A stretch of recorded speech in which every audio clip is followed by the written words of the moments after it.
I think it was last week or a couple of weeks ago that I was talking about Joe Rogan. Wes Huff leaked, or I don't know if he leaked it. He just said on a podcast that Joe Rogan's been going to church. All of us started speculating about what church is Joe Rogan going to, and now we finally have the answer, which is great.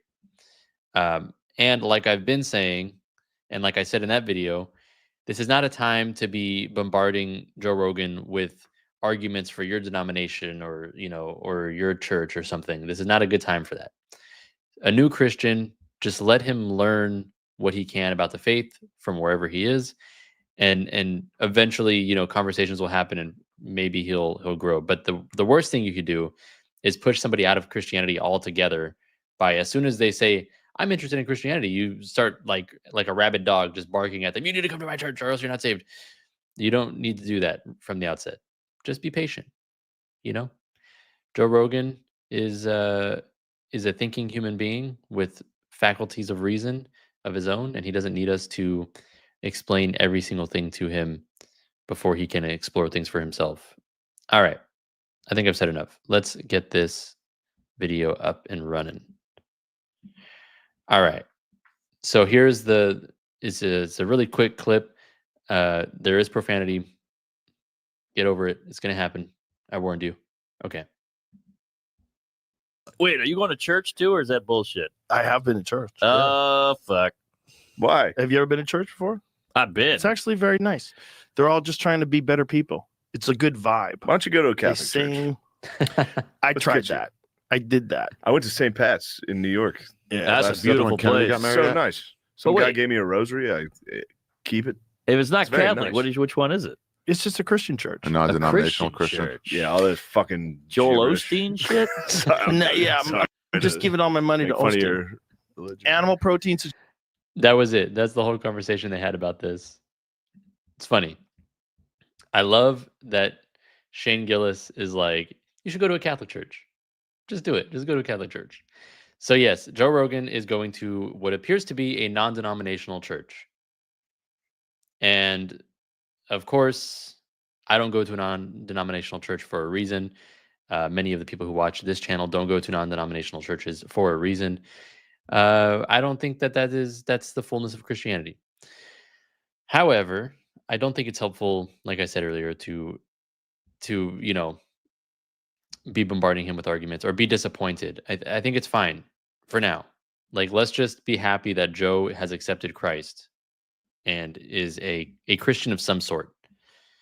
Can we just have a moment of celebration for that? This is a huge cultural win, like somebody said earlier in the comments. Huge cultural win. Joe Rogan, for decades, I think at this point, I don't know how long he's been doing the podcast, but it feels like it's been decades, has been bashing Christianity with the worst arguments possible. So terrible that when I was an atheist and I believed his arguments, I brought those arguments up to a Christian, and he was like, that's just not true. So one of the arguments that got me embarrassed in a debate with a Christian back when I was an atheist was because Joe Rogan said, well, in Christianity, the Bible, all we have is translations of translations of translations of translations, and there's no way to know the original meaning of the text. And I brought that up to a Christian because I was like, if we just have translations of translations and we don't know what the original said, then how could we trust these texts at all to tell us anything about God? So I brought that up to a Christian, and he was like, that's just not true. Like, we have translations, but we also have the original copies, so we can verify that these translations are accurate. And we have tens of thousands of early manuscripts that we can cross-reference and compare with each other and compare with our current translations and confirm that is true. It's not at all how you're describing, like we just translated a translation and then threw away the old copies or something. So Joe has had some of the worst arguments against Christianity ever. And it's a huge step in the right direction that Joe Rogan is now attending any church of whatever branch or denomination or whatever you want to say. So it's great. It's great. It's a moment for celebration. Be happy. Be happy that Joe is a Christian.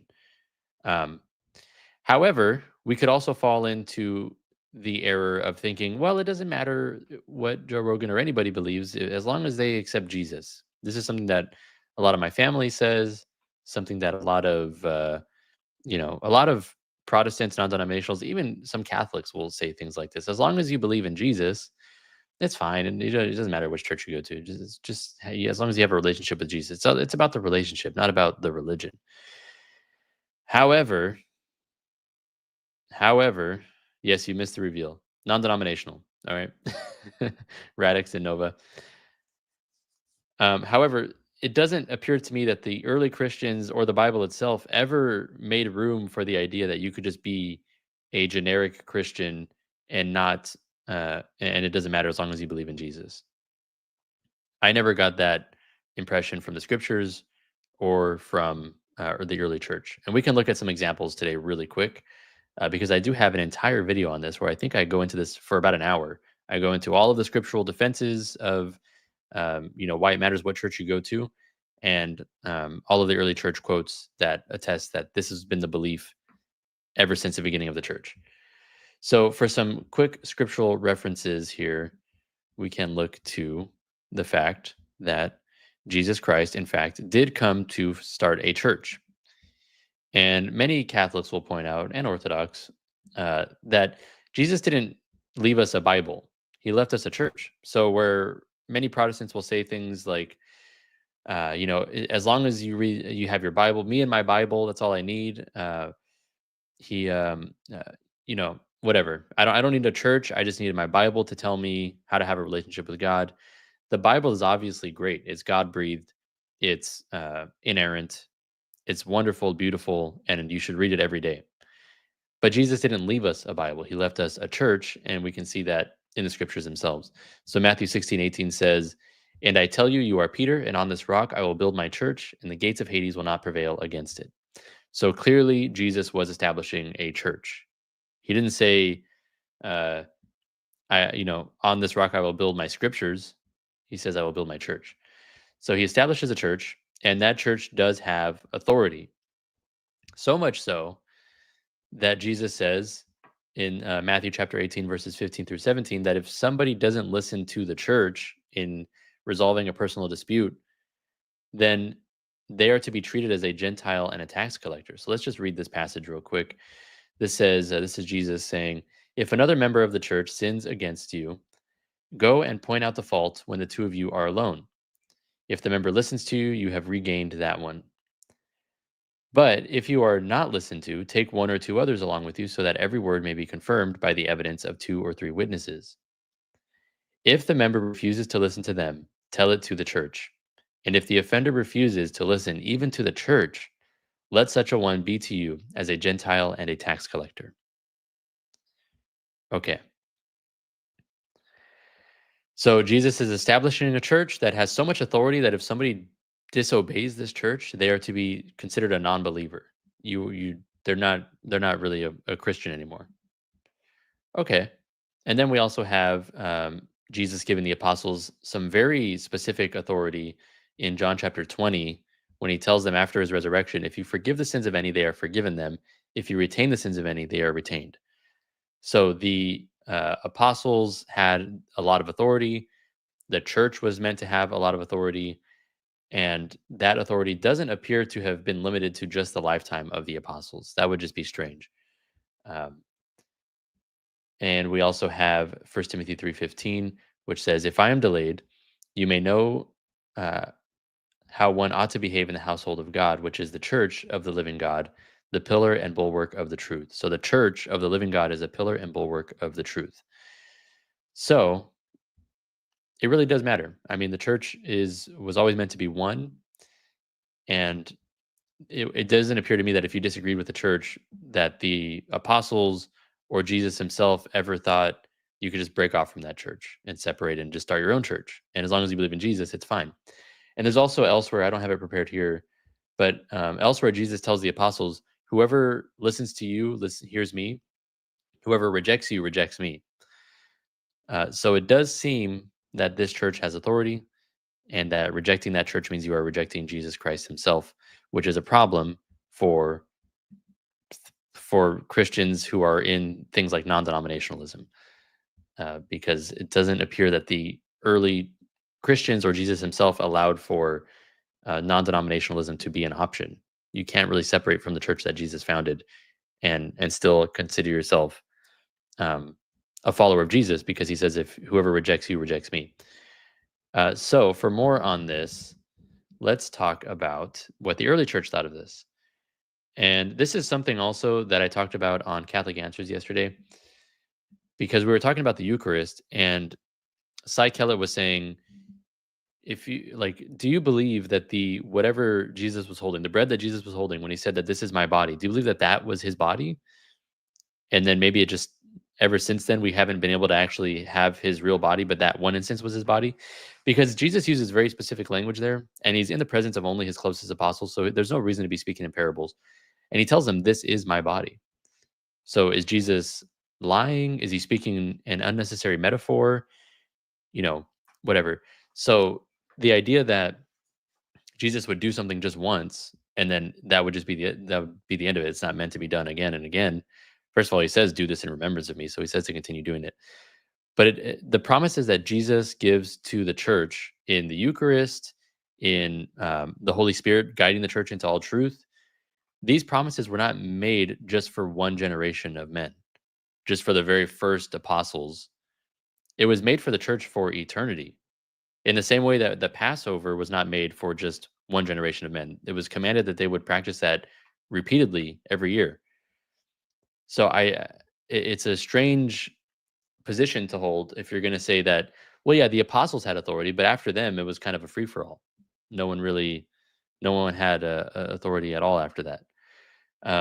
So let's look at what the early Christians believed about this, because maybe 2,000 years later, I'm just reading too much into this, and actually, it doesn't matter what church you go to. So what did the original Christians think about this? Maybe they have some better insight since they were closer to the apostles themselves. So I'm going to Catholic.com, and in their search bar, you can just type in early church and really any topic you want. So I'm going to do early church apostolic succession to show that it really does matter if your church is traceable back to the apostles, because that's what the early church believed was important. Okay, so let me share this. Let me make this bigger so that it's easier to read. Perfect. Okay. So Pope Clement I, or if you're not a Catholic, you might call him Clement of Rome, Saint Clement of Rome. He says, through countryside and city, the apostles preached, and they appointed their earliest converts, testing them by the Spirit to be the bishops and deacons of future believers. So in the first century, this was written around the year 80. In the first century, there were bishops and deacons. Okay. And, some Protestant churches claim to have bishops today. That's not unheard of future believers. Nor was this a novelty, for bishops and deacons had been written about a long time earlier. Okay, so there were even earlier writings about bishops. There's writing in the scriptures themselves about bishops. They're called overseers, which comes from the same word from which we get the English word of bishop. Our apostles knew through our Lord Jesus Christ that there would be strife for the office of bishop.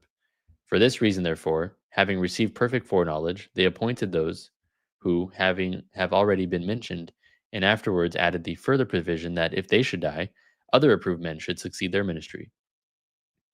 So the ministry of Jesus Christ, he gives to the apostles. He says in John chapter 20, even before verse 23, he says, all that the Father has given me, I give you, or just as the Father has sent me, I now send you. So the Father sent Jesus, the Son, to conduct a ministry on earth to reconcile man and God. Now Jesus is passing that ministry on to the apostles, and the apostles have appointed men that will succeed their ministry once they pass away. So this ministry is meant to continue and have the same structure that it did. It's not like after the apostles everything changes. That would be strange. We have more quotes. So Hegesippus says, when I had come to Rome, I visited Anicetus, whose deacon was Eleutherus. And after Anicetus died, Soter succeeded, and after him Eleutherus. In each succession and in each city, there is a continuance of that which is proclaimed by the law, the prophets, and the Lord. So it seemed very important to the early Christians that there was a succession from the apostles to whom and then the person they appointed, and then so on and so forth. It seemed like it was important that you would trace that lineage. Irenaeus has some also some very clear quotes about this. And like I said earlier, I have a full hour on this in another video. If you go to my playlist called "What Did the Early Christians Believe," it's the first video in that playlist. Okay. So Irenaeus says in the year 189, it is possible then for everyone in every church who may wish to know the truth to contemplate the tradition of the apostles, which has been made known to us throughout the whole world. And we are in a position to enumerate those who were instituted bishops by the apostles and their successors down to our own times, men who neither knew nor taught anything like what these heretics rave about. So in his work against heresies, he's saying that what these heretics are talking about, we don't have this from anybody who can trace their lineage back to the apostles. Therefore, it's not credible. So if something was not taught by the apostles and it is not taught by anybody who is their successors, then we shouldn't really trust it. Seems like the succession actually mattered a lot. He goes on in the same work to say, but since it would be too long to enumerate such a volume as this, the succession of all of the churches, we shall confound all those who, in whatever manner, whether through self-satisfaction or vainglory, or through their blindness and wicked opinion, assemble other than where it is proper, by pointing out here the successions of the bishops of the greatest and most ancient church known to all, founded and organized at Rome by the two most glorious apostles, Peter and Paul. So he's saying that if you assemble other than where it is proper, that means you're assembling somewhere where you don't have apostolic succession. So we're going to show you the apostolic succession of the Church of Rome to show you that if you assemble outside of that, you're assembling somewhere where it is improper. So if you're assembling somewhere that is not in communion with Rome and doesn't have apostolic succession, it is improper to be assembling there and claiming that that is a Christian assembly. There are many quotes we can get into, and some of my favorite quotes come from Cyprian of Carthage. He says in the year 253. So now we've had quotes from the 1st century, from the 2nd century, and now we're going into the 3rd century, and we get the same thing. The church is one, and as she is one, cannot be both within and without. For if she is with the heretic Novatian, she is not with the Pope Cornelius. But if she was with Cornelius, who succeeded the Bishop Fabian, which was in Rome, by lawful ordination, and whom, beside the honor of the priesthood, the Lord glorified also with martyrdom, Novatian is not in the church, nor can he be reckoned as a bishop who, succeeding to no one and despising the evangelical and apostolic tradition, sprang from himself. For he who has not been ordained in the church can neither have nor hold to the church in any way. This is very clear language, and Cyprian of Carthage is the best for stuff like this because he speaks very clearly. It's undeniable. So he says, Novatian is not in the church. Why is he not in the church?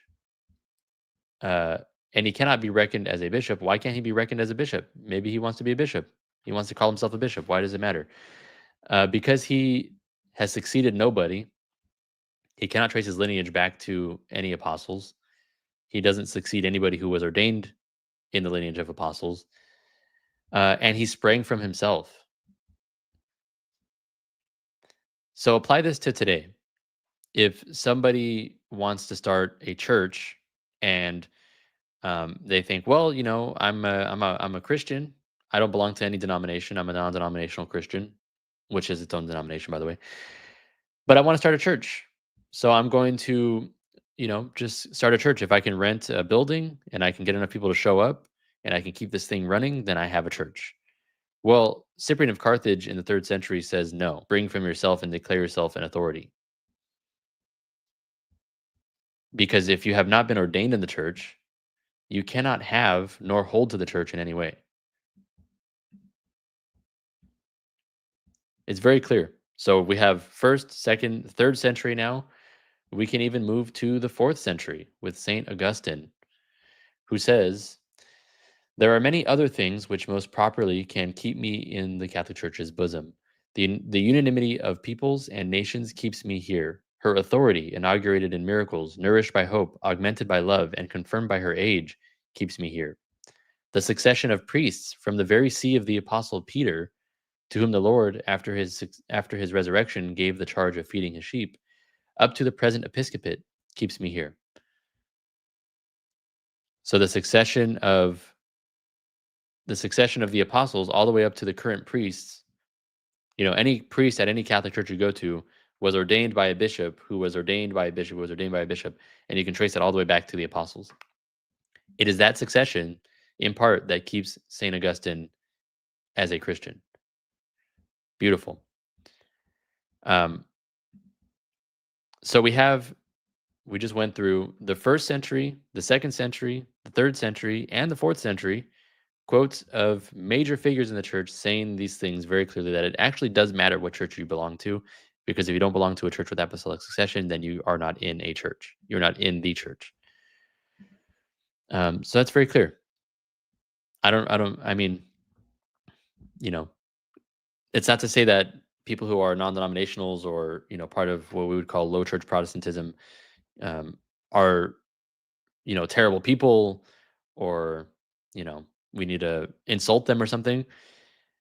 It's just saying that, there is Jesus seemed to have established a church, and being separate from that church doesn't seem to be an option. And while you can be very devout in certain things, you can, read the scriptures devoutly and faithfully, which is a very good thing to do. You can pray devoutly, which is a very good thing to do, praying consistently, devoutly, very good things to do. You can even give charity to the poor. That's very good. All these great things that Protestant Christians do. It still matters what church you belong to. There's never been, before Protestantism, there's never been this idea that you can just leave the church, spring up your own church, and it's considered a valid church. That's never, ever been a Christian idea. Even in Protestantism, that's a very new idea. Because people like Redeemed Zoomer will tell you that non-denominationals and evangelicals are not actually Protestants. He'll tell you that they just sprang up from their own tradition, basically. Now, Catholics will quibble with that because, who set the precedent for separating from a larger church organization and creating their own? It was the Protestants. But there's a point to be made, I guess, that the idea that you can have a church without a structure and just start your own local church and that counts as a valid church, even in Protestantism, that's widely rejected. So non-denominationalism is a unique modern thing. I think it's only existed for a couple hundred years, and it has no roots in anything ancient or, anything that the church has taught in the last 2,000 years. And that means it's probably not right. I think in Christianity, we can see that things that are new tend to not be right. They tend to not be true. So if something is 200 years old in Christianity and it contradicts the things that came before it in every century, it's probably not true. We should probably reject that. Take a look at it, I guess. But the fact that it's so novel means it's probably not legit, especially when it comes to the hierarchy of church structure. J Pendragon, thank you for the super chat. Says, can you explain non-denominationalism? I can try. Non-denominationalism, I said it wrong. Non-denominationalism, which it appears Joe Rogan is a part of, is a denomination. It is a denomination, but it seeks to reject denominations. It doesn't want to be, Baptist or evangelical or Lutheran or Anglican. It just wants to be, it just tries to get back. I'm trying to steal it. It tries to get back to, what does it mean to be a Christian? Let's do that. Let's not quibble about denominations and stuff like that. So it tries to be like, okay, what are the basics? Well, it's a very mere Christianity approach. So they'll be like, okay, well, we know that the Bible is good. The Christians used to reflect on Scripture and things like that. So we'll do that. We know that singing praises to the Lord is good, and fellowship, Bible study, breaking bread, all that stuff. Now, breaking of bread in the Bible, I think, and many scholars think, refers to the Eucharist, not just eating together. But this is what they would say. We're trying to just get back to the basics of Christianity. Now, ironically, mere Christianity was coined by C.S. Lewis, who was an Anglican, and they famously, do have a church hierarchy and structure of some sort. So it's claiming mere Christianity, but it's not. It's not mere Christianity, at least not as far as C.S. Lewis understood it. But it really is trying to get to that most common denominator of things, and I think they tend to be very seeker friendly. So if you're not a Christian but you're exploring Christianity, this is why a lot of people do come into the church through non-denominationalism, because it's very seeker friendly. You just go there. If you don't know anything about Christianity, you can still sit there and be comfortable. You get some music that maybe you like it, maybe you don't. I think it tends to not be very good. And then you get a nice speech that, typically will have something to do with scripture. And it's very, very cozy, very comfortable, very familiar to other things that we might experience in the world, like concerts and stuff. So, yeah. I also want to call out Archie. Thank you for becoming a member. Really appreciate that support. It really, really, really does help. So thank you. So Joe Rogan is at least Christian if he's baptized. Yeah, I'm not sure if he's baptized yet. And another big problem with non-denominational churches is that they don't really believe that baptism is necessary. So you could be a non-denominational Christian for decades, and it might never come up that you should be baptized because they don't think that you need to be baptized, which is a huge problem and totally not in line with scripture at all, as we saw in the debate with Joe Heschmeyer and Ryan of needgod.net. You need to be baptized. You need to be baptized. You need to be baptized. It's the first thing that you do in becoming a Christian. It's how you become a Christian. You need to be baptized. You need to. Rogan talks about Catholicism in the new podcast with Oliver Anthony after minute 30. We are looking that up right now. Just doesn't make total sense, though, for everybody to fofollow. I don't know. Forever. I'm sure it's some. I'm sure there's some. Yeah, forever. I'm sure there's some reasonable explanation. Yeah, they definitely have it dialed in. Yeah, it's not like churches 1,000 years ago would ever do anything that didn't make a lot of sense. So, well, I think back then, when did they stop being allowed to have wives and shit? When did that happen? Like, when did the Catholic Church put a ban? When did they make it so that everybody had to be celibate? Boy, what a stupid idea that was. You want to get people completely disconnected from society and sexually insanely repressed? Just, you give them saltpeter and tell them they can't beat off. It became canon law What? in the 11th century, later reinforced in the Council of Trent. Wait, is he saying, okay, so by the way, lots of adult content going on here. So I'm so sorry if there's kids in the room, probably not a good time because this is a conversation about some stuff now. He's saying that banning, not allowing people to abuse themselves is going to lead to sexual repression. Does he think that people who do that are more sexually healthy? Because that's not been established by any study that's studied this matter at all. Completely disconnected from society and sexually insanely repressed. Just, you give them sexually insanely repressed people who, okay, I mean, we could look at studies on people who watch filth on the internet and abuse themselves to it. Those people are not healthier mentally, physically, sexually. All of the stats show the opposite. Hide your kids, hide your wife. Explicit.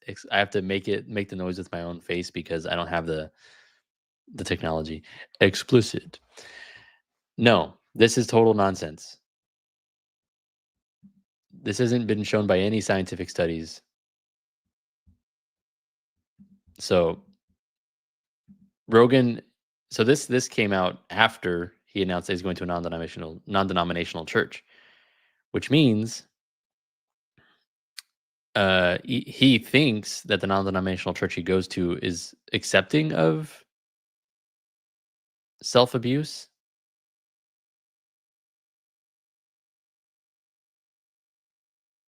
Which, if he thinks that they teach that and they don't, then they should really clarify that to him. But if they teach that is okay, then he should probably find another church because that's terrible. Became canon law in the 11th century, later reinforced in the Council of Trent, 1545. So I bet it sounds like there's 300, 400 years of a little slippery times. Ultimately, what is the motive? It's all control, obviously, but it's crazy to think about all the things that, the church at one point in time, the church was almost like the power structure. They were like the government for a Yeah. long time. You know? For Rome. Yeah. Yeah, I mean, they had immense power. The Pope would decide whether or not armies were going to be sent places. Yeah. It's nuts. Yeah, and if you look at the Vatican, you go, "Oh, this is what you guys did. You fucking stole everybody's art. They have so much art. Like, how'd you get this? Yeah. How did you get billions of dollars in art? I mean, it's kind of cool. I It's, love the fact that Maybe because most people in the world before 5 minutes ago were Catholic.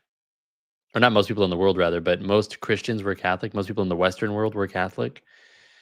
And so artists are included in that, and they would probably give their art to the Catholic Church. I mean, is he insinuating that the Catholic Church was like storming museums and just stealing art? That's very strange. And the idea that everything is about control is just like such a yawn argument against Christianity and Catholicism. It's such a bad and old argument. Oh no. it's there and you can visit it. And you should visit it if you've never been to the Vatican. It's fucking bananas. In a way, it's like there's always been somebody trying to use a moral high ground to control other people. Like now it's the opposite, right? It's like now it's like the people opposite of church that are sort of like trying to control people through this moral authority of like, this is what's right. And like this sort of new society. Here's a problem with this. No, I'm trying to be nice. I don't need to be nice all the time, I guess. This is a fallacy, a genetic fallacy. So if you say, well, the Catholic Church just teaches what it does because it wants authority, you need to make arguments against the things themselves. You can't just say, like, if the Catholic Church says priests, it would be better if priests don't marry, and you say, well, you're just saying that because you want control. We're not arguing against their claim. You're going around their claim. You're committing a logical fallacy. So you should argue for, why is it bad for priests to not get married? Why is it bad to have celibate priests? And the arguments that have been put forth are not good. They're not good arguments at all. So some will argue, well, that's the reason for the the SA crisis that happened in the mid to late 20th century, because the priests weren't allowed to marry, so they were all repressed and they had all these issues, and that's why it led to all this stuff with children and things. The problem with that argument is that it was never more prevalent in the Catholic Church than it was in Protestant churches or in other religions. It was always the same prevalence, and it was never more prevalent in Catholic churches than it was in public schools.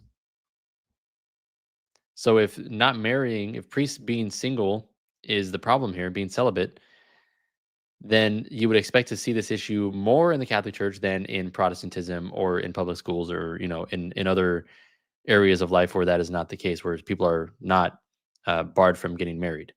But we don't see that. We see actually it was still lower in the Catholic Church than it was in public schools. And nowadays, where priests are still not allowed to marry in the United States, there's one accusation per year against a priest in a country of like 60 million Catholics, over 60 million Catholics. So obviously, obviously forbidding priests to marry is not causing this issue. It's not causing some kind of like rampant, sexual unhealthy stuff. J. Pendragon says the church commissioned all that art. They paid for it to be made. Yes.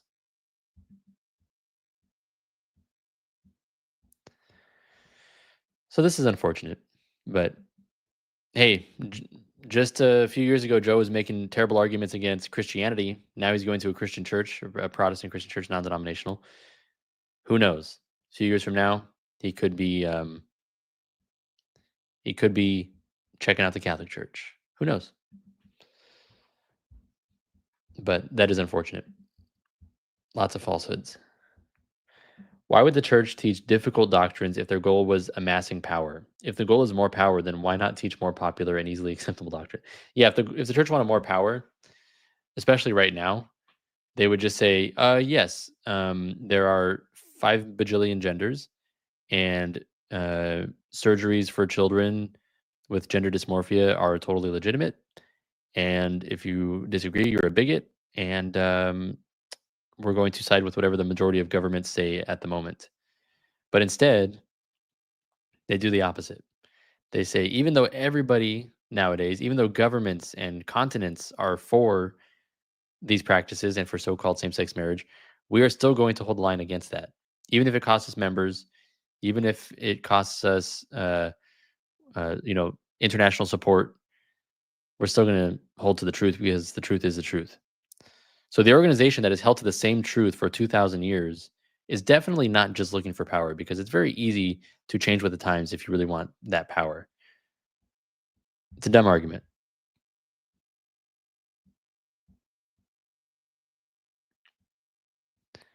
They should look at the depression rate of pastors' wives and their children. Oh, that's so sad. Yeah, or even just be quiet about it. The church could just shut up. We could fly under the radar, but we won't.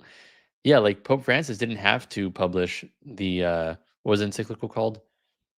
No, not Humanae Vitae. That was in the 60s. Dignitatis Humanae or something, where he totally railed against transgender surgeries for children. He railed against transgenderism as a whole, all kinds of things. The current Pope has railed against transgenderism being taught to children. They could just be quiet. They could just say, well, let's just be careful. We don't want to stir the pot or, get upset. But they don't do that. So it's a dumb argument. It's not true. And it's annoying. If you guys don't know, we are working on building a studio, and we have a fund in the description where you can donate to that effort. We have just purchased some more equipment, very important equipment. I think the show could not happen without this equipment that we purchased recently, which is a coffee and espresso maker, which we're going to have as decoration on the set. So that was expensive. We've put now, I think, $6,000, maybe $6,500 into the studio, and we have not raised that much money. So I am now spending out of my own personal money to fund the studio, and I'm trusting that God is going to provide. So if you would like to help out with that, you can donate using the link in the description. It's the first link, the Give, Send, Go link, and 100% of that money is going into the studio. None of this is going to enriching myself or anything like that. 100% of it is going into building the studio. So if you want to have a part in that, and many people have been very gracious in helping us out. So thank you, everybody who's already done that, and thank you for your prayers. But if you want to help out with that, you can do so at the link in the description. And you can also help out the channel in various other ways, like becoming a member at the cafe. 6K on coffee equipment? No, it's cameras, microphones, shelving, decorations, furniture, video mixer, or audio mixer rather, all kinds of stuff. And we're not done yet. So start a GoFundMe, bro. I did a Give, Send, Go. It's in the description. And they don't take any percentage out like GoFundMe does. So 100% of it goes to us. But if you want to help out the channel in other ways, you can also check out 7 Weeks Coffee, link in the description for 10% off of that. It makes a great Father's Day gift, though I don't know if it'll get there in time. But it makes a great late Father's Day gift. We also have beard oil that I use every day in the description, 10% off there. We got rosaries in the description that I use every day to pray, 10% off there. So a lot of great stuff going on in the description, ways that you can support the channel, and I really appreciate it. And I appreciate prayers as well. Thank you, everybody who's been supporting in any of those ways.